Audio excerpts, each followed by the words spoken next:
L'Université du temps libre a réuni cet après-midi les retraités et les demandeurs d'emploi qui continuent à étudier certaines disciplines universitaires. Et c'est dans ce cadre qu'un certain nombre de conférences sont organisées, comme celle consacrée aux sargasses. Rolande en a profité pour approfondir ses connaissances dans le domaine. J'ai appris beaucoup de choses, même si je savais quand même qu'on pouvait l'utiliser pour pouvoir faire des engrais.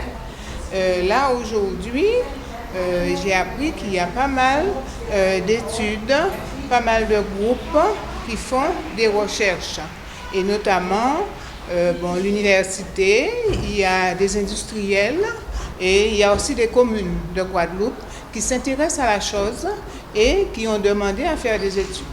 Professeur de physique à l'Université des Antilles, Jean-Louis Monceau a animé cette conférence autour de la problématique de la sargasse. J'ai présenté un certain nombre de points, c'est-à-dire d'où venaient les sargasses, de quelles sargasses s'agissait-il, de quoi elles étaient composées, de quelle façon pouvait-on les collecter, de quels matériaux, en fait, de quels éléments elle était composée, de quelles molécules, pour voir quelle valorisation on pourrait en faire.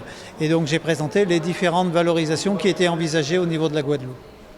De nombreuses solutions concernant l'algue sargasse ont déjà été proposées, dont une douzaine menées par des universitaires, des organismes de recherche, mais aussi des industriels. L'objectif, valoriser la sargasse comme une ressource permettant la réalisation de produits à forte valeur ajoutée, en créant aussi de nouvelles filières, mais également des emplois.